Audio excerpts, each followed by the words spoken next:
Lagos State Government renews call for property developers, voluntary compliance in planning permit. National Emergency Management Agency plans post-crisis assessment in Plateau State. On the foreign scene, rights group accuses Russia of hiding Alexei Navalny's body. And in sport, Bayer Leverkusen beats Heidenheim to go 8 points clear of Germany Bundesliga. Now the details. I am Dele Agadumo.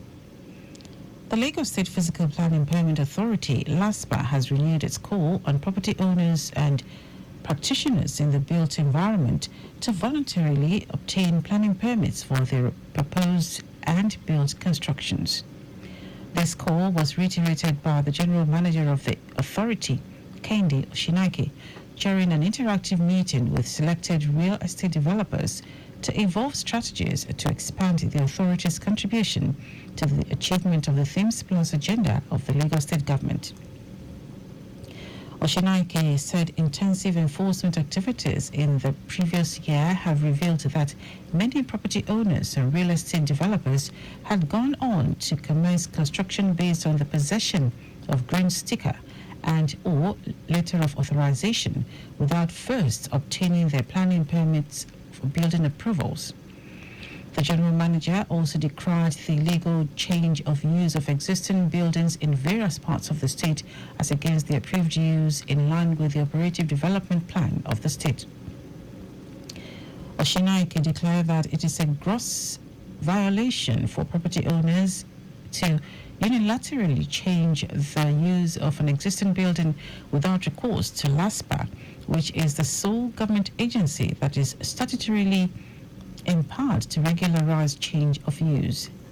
He said the operation of the Lagos State Urban and Regional Planning Development Law 2019, as amended, is vested in the Office of the Commissioner, Ministry of Physical Planning and Urban Development. Oshinake reiterated the importance of obtaining permits before commencing construction, stating that it is essential for proper urban planning and development control in the state, which will ultimately lead to a more organized and sustainable built environment in Lagos. The Executive Secretary of DSVA, Titilola Vaivo Adeniyi, has reiterated the state government's zero-tolerance stance on all forms of domestic and sexual violence in the state. Vaivo Adeniyi stated this in her address during the agency's door-to-door engagement of residents of Ajeromi Feludun and its environs on sexual and gender-based violence by the DSVA advocacy team. She explained that the team had engaged representatives of 17 community development associations, CDAs, in Ibafon, Adeolu, Ilaje, Ulubukola, Araromi, Jayoba, Alakoto East, Layinka, Adeolu, Ajegunle East, Adejumo, Odeyemi, Korogbo, Trinity, Eboti, and Ujoku, among others, towards educating the residents of the on the SGBV menace. The Ajeromi Feludun Community Development Council Chairman, Ismail Hassani, and his team members, who welcomed the GSVA team to the area, supported in spreading the campaign messages to the nooks and crannies of the communities. Over 20,000 people were engaged during the campaign, and thousands of flyers, educational materials, posters and souvenirs were distributed.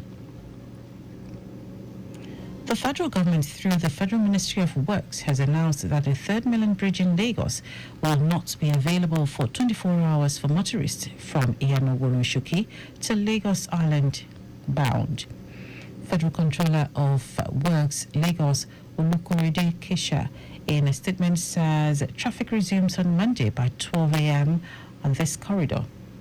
Kesha says motorists coming out of the island and heading towards Woro-Shoki will have full access throughout the 24 hours closure.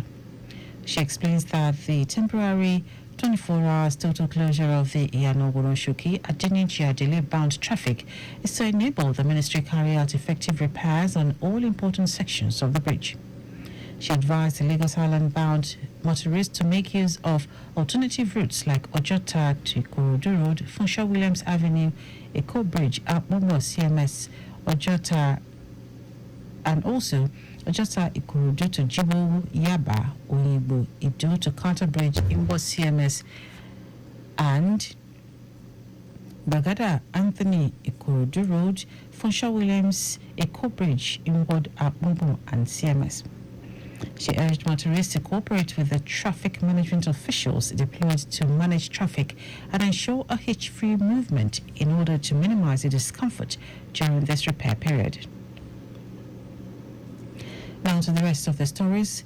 The National Emergency Management Agency has distributed relief materials to victims of recent attacks in Mangu local government area of Plateau State. NEMA's Director General, Mohammed Habib, while handing over the materials, said the agency would conduct an on-the-spot assessment of the communities when peace returns. Habib, who was represented by NEMA's North Central Zonal Director, Bashir Gaga, urged the people to embrace peace and shun violence. The DG said it is sad that the attacks kept recurring in the state. He said NEMA offered itself to the various state governments under the Disaster Risk Reduction Initiative to contribute by way of research and make sure people lived peacefully with one another. Habib listed the food and non-food items distributed to include 2,832 bags of 10 kilograms rice, 2,832 bags of 10 kilograms beans, and 2,832 bags of 10 kilograms of gari. The executive chairman of the Economic and Financial Crimes Commission, EFCC, Ola Olukoyede, has cautioned transporters under the aegis of the National Union of Road Transport Workers, NURTW, and Road Transport Employees Association of Nigeria, RITIN, against being used as accomplices by illegal miners across the country. The anti-graft chief gave the warning in Ilorin, Kwara State, at a meeting with the executive members of the two transport unions. The Ilorin Zonal Command of the Anti-Graft Agency had earlier in the month of February paraded 41 suspected miners and impounded 12 trucks conveying various solid minerals at different locations comprising Share, Bani, Lade, Patigi and Okolowo in Kwara and Igbeti and Ogbomoso in Oyo State. Speaking through the Ilorin Zonal Commander, Michael Nzekwe, Olukoyede noted that the meeting became necessary in order to sensitize members of the unions against fouling the law, as some truck owners and drivers have been found to be providing transport services to illegal miners. In their responses, Chairman Kwara State NURTW Abdul Rasaki Ariwola and Chairman Kwara State Routine Abdulrahman Onikijiba, who were represented by their secretaries, appreciated the EFCC for the sensitization and pledged their members' support to the Commission's efforts in checking the criminal activities of illegal miners in the state. And now to foreign news. A close aide to the dead Russian opposition leader says Alexei Navalny's mother has been unable to recover his body after his death in an Arctic jail. Kira Yamish said his mother, Lyudmila, was told his body would only be handed over once a post-mortem examination had been completed. Navalny's team believes the anti-corruption campaigner was murdered on the orders of President Vladimir Putin. The rights group said 400 Russians had been arrested for laying tributes. Western governments say the blame lies with Russian authorities for the 47-year-old's sudden death, while foreign ministers from the G7 group of rich countries called on Russia to urgently clarify the circumstances surrounding it. Putin has not publicly commented since the Russian prison service announced that Navalny had been taken ill and died at the remote IK3 prison in the Arctic Circle. Russia's foreign ministry said it rejected biased and unrealistic assessment over his cause of death made during a meeting with British officials. Now, sports goals from Jeremy Frimpong and Amin Adli earned Leverkusen a 2-1 win at Heidenheim. This win by Leverkusen says Xabi Alonso's Bundesliga leaders 8 points clear of Bayern Munich in second. Leverkusen's win extended the team's unbeaten run to 32 games in all competitions this season, equaling the record set by Hansi Flick's Bayern across the 2019 to 2020 and 2020 to 2021 seasons. And that was our news at noon. Just before we go, thrills but kills. Avoid excessive speeding. You can follow us on like all our various social media platforms: X, formerly Twitter, Lagos Traffic 961, Instagram, Lagos Traffic Radio 961. Watch us live on Facebook, Lagos Traffic Radio 96.1 FM. On YouTube, subscribe and watch all our previous programs and news on our channel, Traffic Radio 961. Did you know that the Sanwo-Olu administration began Community Tourism Initiative? You can get more details on the Lagos State Government website. To end the news, here are the highlights of the major stories. The Lagos State Physical Planning Permit Authority, LASPA, has renewed its call on property owners and practitioners in the built environment to voluntarily obtain planning permits for their proposed and built constructions. The National Emergency Management Agency distributed relief materials to victims of recent attacks in Mangu local government of Plateau.